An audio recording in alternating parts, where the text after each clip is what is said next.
On est le vendredi 27 mars et le ciel mondial reste en pleine ébullition. Entre promesses de reprise totale et records financiers historiques, voici le point complet compagnie par compagnie.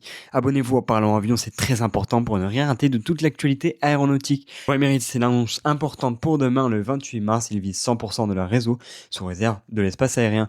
Plus de 10 000 sièges ajoutés en urgence cette semaine sur Delhi-Londres et Mumbai-Francfort. C'est ambitieux, mais attention aux mots-clés. Sous réserve, tout peut évoluer très vite.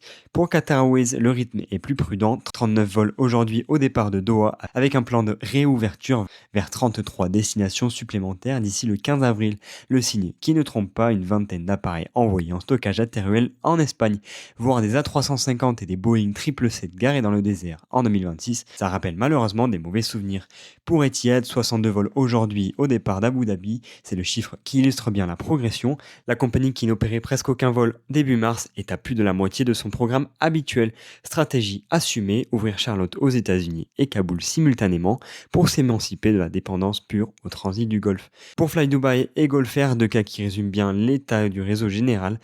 Fly Dubai tourne encore à un volume réduit depuis Dubaï avec des annulations quotidiennes vers le Bahreïn, Doha et plusieurs destinations du Golfe. Gulf Air, elle, n'a toujours pas retrouvé son hub. L'espace aérien de Bahreïn reste fermé. La compagnie opère depuis Dammam, en Arabie Saoudite, de l'autre côté de la frontière.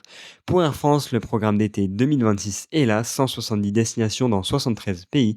Le Moyen-Orient reste toutefois suspendu pour Dubaï, Riyad, Tel Aviv et Beyrouth. Mais en compensation, on mise tout sur les États-Unis avec Las Vegas le 15 avril en A350 et un deuxième vol quotidien sur Newark à partir de juin.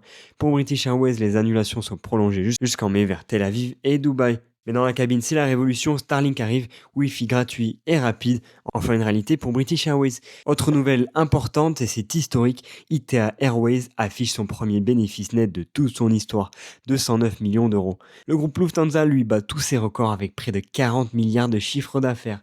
À noter, le programme Volare pour ITA disparaît le 30 mars, remplacé par Miles More de Star Alliance dès le 1er avril. Pour Air India, 22 vols opérés aujourd'hui depuis et vers le Golfe, dont des services non programmés vers les Émirats. L'Inde s'impose comme l'un des hubs alternatifs entre l'Europe et l'Asie pendant la crise.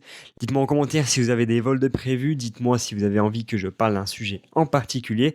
En attendant, abonnez-vous à Parlons Avion pour ne rien rater de toute l'actualité aéronautique et je vous souhaite de bons vols, à très bientôt.